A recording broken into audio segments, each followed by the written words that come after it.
I think a lot of Ukrainians are a bit shocked about the way the latest peace talks are going. Obviously held in London, the big US politicians, Rubio, etc., are not here. But, obviously what's on the table looks to have some pretty big concessions for Ukraine.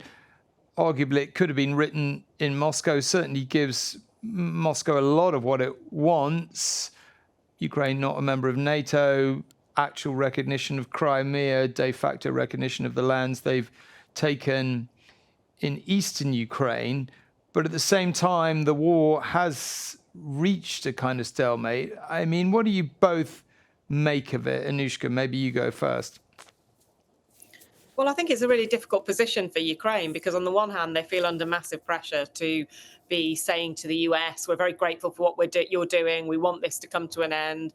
We want it to be over. On the other hand, it does look increasingly like they're going to have to bow to quite a lot of the demands of Russia, including at the moment, Russia still not wanting any peacekeeping forces on the ground, although it looks like British and French forces are preparing for that in northern France at the moment. And so it could be, quite grim. Whenever we do on the Peston show, and we've done it a few times, showing you the territory Ukraine had pre-2014, post-2014, and then now, you can just see the sheer size of the, land in which Russia has progressed, 20% of Ukraine. And, I sometimes say to people over this, just imagine if that was the same situation in another country. If you were saying, well, hang on, they've come over 20% of your land and you're going to have to concede that in order to get peace. Robert, I mean, do you think that this is a really serious kind of proposal point? I mean, is there a possibility of a deal in your view? And obviously, if Ukraine were to go on and fight on, it's clearly going to do so without American help. J.D. Vance has effectively said the US will now walk away unless an agreement can be reached pretty quickly. I mean, do you think there's any prospect of Ukraine fighting on? So, look, it's all down to the attitude of our Prime Minister, Macron, other European leaders. If you'll forgive me, I'd like to just take a little step back for a moment.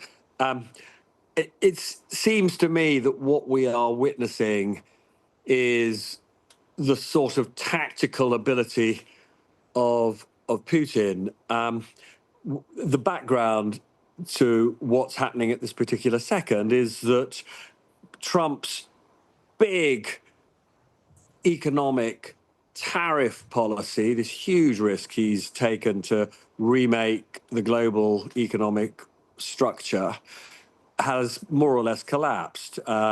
He talked overnight about massively reducing the tariffs on China. He's backed off trying to coerce the American central bank into cutting interest rates, which he needs to revive the American economy. He's totally humiliated. Markets have basically, bullied him into backing down, and Putin can see that he's in a hole, that this is a deeply embarrassing moment for the American president, and Putin, because he is rather adept at these sorts of awful geopolitical games, has basically now indicated he is ready for a deal in the hope that Trump takes the view, well, if I do get a deal in Ukraine, maybe people won't notice how my big economic initiative has failed. And so, the assessment that Putin is making is that Trump will basically try and bully Kyiv into accepting the kind of deal which, as you and Anushka have pointed out, should be totally unacceptable to any Western democracy.